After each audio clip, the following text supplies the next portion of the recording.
Assalamualaikum warahmatullahi wabarakatuh. Nama saya Yopi Mirza Maulana, salah satu dosen Universitas Dinamika yang saat ini akan berbagi tentang ilmu strategi pengelolaan dan perolehan SI. Mata kuliah ini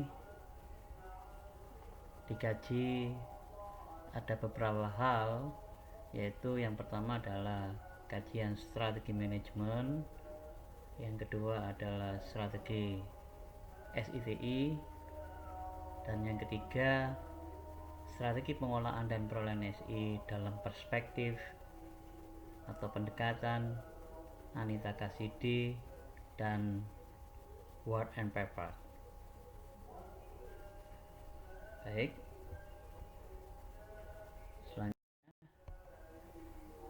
substansi dari mata kuliah strategi pengelolaan dan perolehan SI ini telah disampaikan bahwa dikaji ada 3 hal. Yang hari pertama ini kita fokus pada kajian strategi manajemen. Namun kajian strategi manajemen ini tidak hanya disajikan pada saat pertemuan pertama ini, namun dibagi menjadi 2 bagian, yaitu pertemuan pertama dan pertemuan kedua. Gambar yang ada di sini ini merupakan rangkaian substansi dari strategi pengolahan dan perolehan SI. Baik, untuk kajian yang pertama, bahwa tujuan dari strategi SI adalah mendukung strategi yang telah ditetapkan organisasi, yaitu strategi bisnis. Nah, strategi bisnis ini diperoleh melalui strategi manajemen, yaitu tahapannya dari strategi manajemen pada saat membuat formulasi. Adapun membuat formulasi, di sini bagaimana menyusun visi misi hingga tujuan dan sasaran. Nah, dari visi misi ini baru bagaimana strategi bisnis untuk menjawab visi misi tersebut atau tujuan dan sasaran tersebut. Oleh sebab itu, di dalam strategi manajemen mengenal 2 hal, yaitu bagaimana melihat eksternal dan bagaimana melihat internal. Oleh sebab itu diperlukan analisis eksternal dan analisis internal. Ketika melakukan analisis eksternal, itu tentu ada metode yang digunakan. Metode yang umum digunakan yaitu adalah PES. PES ini adalah kepanjangan dari politik, ekonomi, sosial, dan teknologi. Nah, faktor eksternal ini selalu dipantau untuk up to date dari visi misi dan tujuan organisasi. Kemudian metode yang kedua menggunakan 5 Force. 5 Force ini pendekatan dengan 5 variabel, dan 5 Force ini pertama kali disampaikan oleh Michael Porter. 5 Force lebih mendekati dari sisi eksternal analisis perusahaan ketimbang dari PES, karena PES ini merupakan analisis eksternal yang jangkauannya lebih jauh dibandingkan dengan 5 Force, karena 5 Force lebih fokus kepada industri yang berdekatan dengan perusahaan yang digunakan sebagai studi untuk analisis. Artinya kalau misalkan perusahaan yang bergerak di bidang manufaktur, 5 Force ini akan melihat posisi manufaktur lainnya.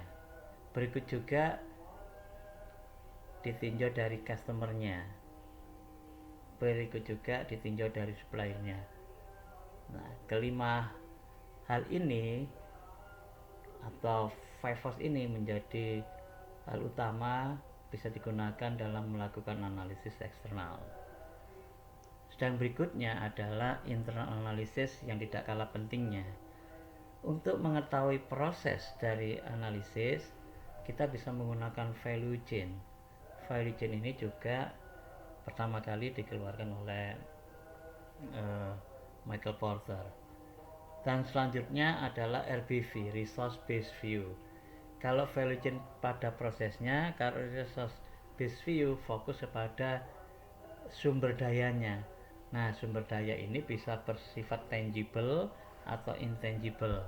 Tangible sifatnya bisa terukur, intangible ini yang tidak mudah untuk diukur dengan cara-cara yang perlu diuraikan lagi agar menjadi secara kuantitatif. Jadi intangible ini lebih ke arah kualitatif, tidak mudah. Misalkan contoh adalah kemampuan dari salah satu karyawan atau staf dalam organisasi. Kemampuan manusia inilah yang sifatnya intangible, tapi bisa dilakukan pengukuran. Nah, inilah kaitan dengan internal analysis. Kemudian external analysis dan internal analysis ini akan disinergikan dengan SWOT analysis. Jika berbicara mengenai SW yaitu strength and weaknesses, itu fokus pada internal analysis, yaitu merupakan hasil analisis RBV dan value chain. Sedangkan yang berkaitan dengan opportunity and threat itu berkaitan dengan external analysis. Jadi dari internal analysis dan external analysis dicarilah titik temu dengan ukuran-ukuran tertentu, disinilah menghasilkan strategi bisnis. Nah, ini adalah substansi dari konsep strategi dari manajemen. Nah, untuk pertemuan hari ini difokuskan bagaimana untuk menghasilkan eksternal ataupun internal analisis. Jadi untuk lebih detailnya nanti juga akan dijelaskan pada pertemuan kedua. Untuk pertemuan hari ini substansinya adalah konsep strategi manajemen dalam melihat strategi pengolahan dan perolehan SI. Baik, terima kasih atas perhatiannya. Untuk lebih spesifik detailnya bisa mengikuti perkuliahan ini. Terima kasih. Assalamualaikum warahmatullahi wabarakatuh.